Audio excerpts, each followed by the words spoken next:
Hello friends, welcome to my YouTube channel. आज हम comparison करेंगे एसर स्विफ्ट न्यू और and Acer Aspire Go 14 AI के बीच में।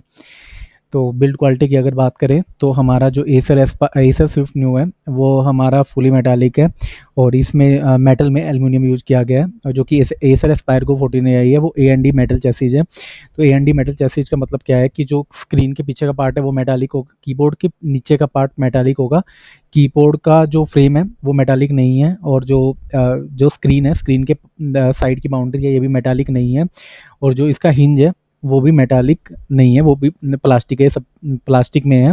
ऑब्वियसली कीपैड दोनों में मेटालिक है और इसमें जो भी मेटल यूज होगा वो एल्युमिनियम ही यूज हुआ है। तो ये मिक्स आता है मेटल प्लस प्लास्टिक, और ये ओनली मेटालिक आता है एसर स्विफ्ट न्यू।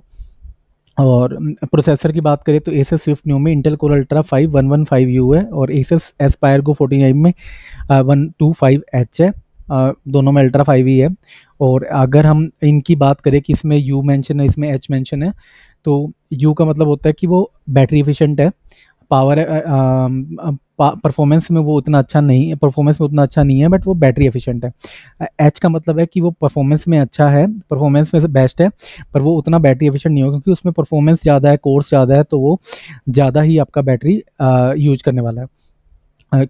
दोनों में इसमें 8 कोर्स है। तो इसमें 2 परफॉर्मेंस कोर है, 4 एफिशिएंसी कोर है and 2 low power efficient course है। इसमें 14 कोर्स है, उससे 6 कोर्स ज़्यादा है, 4 परफॉर्मेंस कोर्स है, 8 एफिशिएंट कोर्स है और 2 लो पावर एफिशिएंट कोर्स है। दोनों में 2-2 लो पावर एफिशिएंट कोर्स है। अब जो हमारे लो पावर एफिशिएंट कोर्स होते हैं वो होता है कोई बैकग्राउंड में या कोई बहुत ज़्यादा जो बहुत ज़्यादा पावर एफिशिएंट कोई काम चल रहा है, जो ज़्यादा परफॉर्मेंस, जिसको ज़्यादा कोर्स वगैरह नहीं चाहिए, उसके लिए हमारा ये यूज होता है। अगर नॉर्मल कोई काम कर रहे हैं उसके लिए जो एफिशिएंसी स्कोर है वो यूज होंगे, और जो हाई परफॉर्मेंस वाला काम होगा उसके लिए परफॉर्मेंस कोर्स यूज होंगे, जो बहुत ज़्यादा डिमांडिंग होगा, लाइक सीपीयू डिमांडिंग टास्क होगा उसके लिए यूज होगा। और जो एसर स्विफ्ट न्यू है उसमें 10 थ्रेड्स है, एसर एस्पायर गो 14 में 18 थ्रेड्स हैं। जितने ज़्यादा थ्रेड्स होते हैं उतना वो फास्ट होता है, जैसे जितने ज़्यादा कोर्स होते हैं वो उतना फास्ट और उतना पैरेलल में काम कर पाता है। कैशे इसमें 10 MB है, एसर स्विफ्ट न्यू में, एसर एस्पायर गो 14 में 18 MB कैशे है। कैशे क्या होता है कि अगर जो हमारे फ्रिक्वेंटली यूज टास्क है तो वो उसको कैशे में रख लेता है, रैम में भी रखता है, टेम्परेरी मेमोरी में भी रखता है। टेम्परेरी मेमोरी से ज़्यादा फास्ट होता है, जो हमारे प्रोसेसर का कैशे होता है वो ज़्यादा फास्ट होता है। अब उसमें जितना ज़्यादा सामान आ पाएगा, जितना ज़्यादा वो फ्रिक्वेंटली यूज टास्क को रख पाएगा, उतना ज़्यादा आपको जल्दी वो टास्क करके देगा। तो एसर एस्पायर गो 14 इसमें भी अच्छा है। दोनों में एनपीयू है। इसमें एसर स्विफ्ट न्यू जो इंटेल कोर अल्ट्रा 5 115U है उसमें इंटेल ग्राफिक्स इंटीग्रेटेड आता है। ये आप इंटेल की साइट पे जाके पढ़ सकते हो, जहाँ भी ग्राफिक्स का मेंशन होगा वहाँ पे एक निशानी बना होगा, वहाँ पे लिखा होगा सिर्फ एच, और एक और मॉडल था उसके साथ ही इंटेल आर्क ग्राफिक्स आता है, इनके साथ नहीं आता है इंटीग्रेटेड। तो इसमें इंटीग्रेटेड नहीं है इंटेल कोर अल्ट्रा 5 115U में। इंटेल को अल्ट्रा 5 125H में इंटेल आर्क ग्राफिक्स है। और वही ग्राफिक्स की बात करें तो इसमें इंटेल ग्राफिक्स मिलने वाला है आपको, बट अगर मतलब वैसे अगर मैं फोटोज वगैरह देखूँ तो उन्होंने इंटेल आर्क ग्राफिक्स मेंशन किया हुआ है। आई डोंट नो ये एडवर्टाइजमेंट का तरीका है या ये कैसे है कि दे रहे, ये अलग से लगा के दे रहे हैं कैसे, क्योंकि इंटीग्रेटेड नहीं है वो। तो I am not sure about it. अगर कि कोई यूज कर रहा है वो लैपटॉप और उसने देखा है कि उसकी MS इन्फो वगैरह में लिखा हुआ है इंटेल आर्क ग्राफिक्स, तो प्लीज़ कमेंट कर देना, मुझे बता देना, मुझे भी पता लग जाएगा।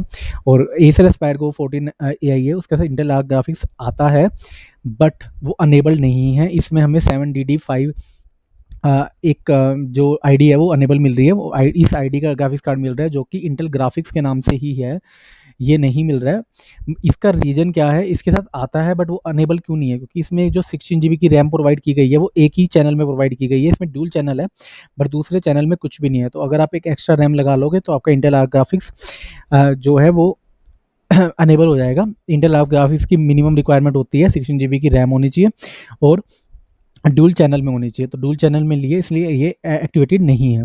और जबकि एसर स्विफ्ट न्यू में डुअल चैनल की जो रैम है वो आती है 16 GB, बट मतलब वहाँ पे इंटेल ग्राफिक्स ही है इंटीग्रेटेड। तो I don't know how they are mentioning that कि इसमें इंटेल आर्क ग्राफिक्स है। तो तो वो ये रैम की हमने बात की थी कि इसमें 16 GB आता है और इसमें मैक्सिमम ही 16 GB लगा सकते हो एसर स्विफ्ट न्यू में। एसर एस्पायर गो 14 में आप 32 GB तक रैम कर सकते हो। It is expandable up to 32 GB। तो उसमें ड्यूल चैनल इसमें दो स्लॉट्स हैं, एक में 16 GB लगा हुआ है, एक में और लगा सकते हो। दोनों में DDR5 रैम है, तो वहाँ पे कोई फ़र्क नहीं है। SSD की बात करें, दोनों दो वेरिएंट में आते हैं, 512 GB और 1 TB के वेरिएंट में आते हैं। एसर स्विफ्ट न्यू में जेन 4 की SSD है जो कि फास्ट होती है। एसर एस्पायर गो 14 में जेन 3 है जो उतनी फास्ट नहीं है। एक्चुअली में इसकी 8 Gbps की स्पीड है और इस वाली जो SSD है उसकी 16 Gbps की स्पीड है, तो डबल स्पीड है। बाकी मेरे हिसाब से दोनों में आपको ज़्यादा फ़र्क लगना नहीं चाहिए, क्योंकि अगर आपका कोई टास्क है, ये मैक्सिमम स्पीड है जो सपोर्ट कर रहे हैं, बट SSD में आपको जब डिफरेंस दिखेगा वो आपको माइक्रो सेकेंड्स में दिखेगा, तो आपको उतना पता नहीं लगेगा जेन 3 और जेन 4 में। तो ये मेरा सोचना है।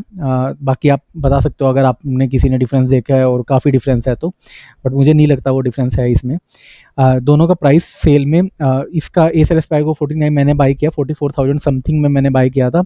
और ये इसमें फ्रीडम डे सेल में एसर स्विफ्ट न्यू भी मैंने देखा था 45,000 के आसपास ही मिल रहा था। दोनों 512 GB वेरिएंट की बात मैं कर रहा हूँ। तो और बैटरी लाइफ की अगर बात करें, बैटरी की बात करें तो इसमें भी 55 वोट आवर की बैटरी आती है, इसमें 55 वोट आवर की बैटरी आती है, बट आपको डबल तक का डिफरेंस देखने को मिल सकता है बैटरी लाइफ में। ये आपका जो है, अगर आपने अगर आपने बैटरी सेवर मोड ऑन किया हुआ है तो Acer Aspire Go 14 6 hour 5 hour का आपको टाइम दे दे रहा है। जो एसर स्विफ्ट न्यू है वो, जो कि मैंने कमेंट्स वगैरह पढ़े, 8 टू 10 आवर्स का टाइम दे रहा है, तो क्योंकि यू प्रोसेसर है, यू टाइप का प्रोसेसर है और परफॉर्म कोर्स वगैरह कम है, तो उसमें काम कम करना है, तो ये आपको ज़्यादा ही बैटरी देने वाला है। और चार्ज भी ये जल्दी होने वाला है, क्योंकि आपने स्टार्ट करके रखा है, वो दूसरा वाला जो एसर एस्पायर गो है ज़्यादा कोर्स है वो काम कर रहा है, तो उसमें चार्ज होने में भी थोड़ा टाइम ज़्यादा लगेगा। बाकी चार्जर जो है आपको 65 वोट के दोनों में प्रोवाइड किए गए हैं, तो ये 2 से 3 घंटे में एसर एस्पायर को 14 चार्ज होता है, तो 2 घंटे में लगा लो कि ये भी चार्ज हो जाएगा Acer Swift new. Weight 1.3 kg है एसर स्विफ्ट न्यू का, और क्या 1.2 kg फ्लिपकार्ट की साइट पे मेंशन है, तो 1.2 से 1.3 kg के बीच में रहने वाला है। एसर एस्पायर को 14 मैंने मेजर किया था, बट मेरे पास कोई हाई एक्यूरेट मेजरमेंट नहीं था, उसमें 1.45 kg आ रहा था जो मैं जिसमें मैंने मेजर किया था, तो और इन्होंने 1.5 kg मेंशन किया हुआ है, तो ये इसके आसपास ही है इसका वेट। डिस्प्ले की बात करें तो एसर स्विफ्ट न्यू में ओलेड डिस्प्ले आ रही है, जो कि एक बेटर डिस्प्ले है, और इसमें रिजोल्यूशन दोनों में 1920x1200 है। इसमें आपको LCD डिस्प्ले मिलने वाला है एसर एस्पायर गो 14 में, और दोनों इंटेल कम्फी व्यू के साथ आता है। मुझे पता नहीं उसमें क्या ही डिफरेंस होता होगा, बट हाँ, दोनों में इंटेल कम्फी व्यू, एसर का कम्फी व्यू आता है। और कुछ खास मुझे लगा नहीं डिस्प्ले में डिफरेंस। वेबकैम की अगर बात करें तो इसमें फुल HD वेबकैम है एसर स्विफ्ट न्यू में। एसर एस्पायर गो 14 का वेबकैम ठीक ठाक है, काम चला देगा आपका। 720 यानी कि HD वेबकैम है, और आप अगर रिकॉर्ड करना चाहोगे 30 FPS पे 720p पे करता है। और इसमें कैमरा शटर है, एसर स्विफ्ट न्यू में कैमरा शटर नहीं है। ऑडियो की बात करें, Acer Swift new dual speaker वगैरह के साथ आता है। इसका स्पीकर अच्छे मिलने वाले हैं, क्योंकि स्विफ्ट है, स्विफ्ट सीरीज प्रीमियम सीरीज है, उसके स्पीकर अच्छे होंगे। एसर एस्पायर गो 14 के स्पीकर बिल्कुल ही बेकार है, बहुत कम उनकी साउंड है, तुम्हें एक्सटर्नल स्पीकर लेना ही पड़ेगा। दोनों में ड्यूल स्पीकर है। अगर फिंगरप्रिंट सेंसर की बात करें, एसर स्विफ्ट न्यू में फिंगरप्रिंट सेंसर आता है, एसर एस्पायर गो 14 में फिंगरप्रिंट सेंसर नहीं है। टच पैड की बात करें तो Acer Swift new premium quality का है, तो उसमें उसका टच पैड भी प्रीमियम क्वालिटी का होगा। एसर एस्पायर गो 14 में जो टच पैड है वो थोड़ा हार्ड है। लेफ्ट राइट क्लिक अगर मैं करके देख रहा हूँ तो उसमें थोड़ा हार्ड है वो क्लिक्स। लिमिटेड जेस्चर मुझे लग रहा है दोनों में ही लिमिटेड जेस्चर ही है। लिमिटेड जेस्चर मतलब जो आपका 3 फिंगर्स वाला और 2 फिंगर वाला 1 फिंगर वाला, ये तो कर ही रहा है वो। वाईफाई एंड ब्लूटूथ, तो दोनों में अगर हम वाईफाई ब्लूटूथ की बात करें, ब्लूटूथ दोनों में सेम है, वाईफाई भी दोनों में सेम ही है।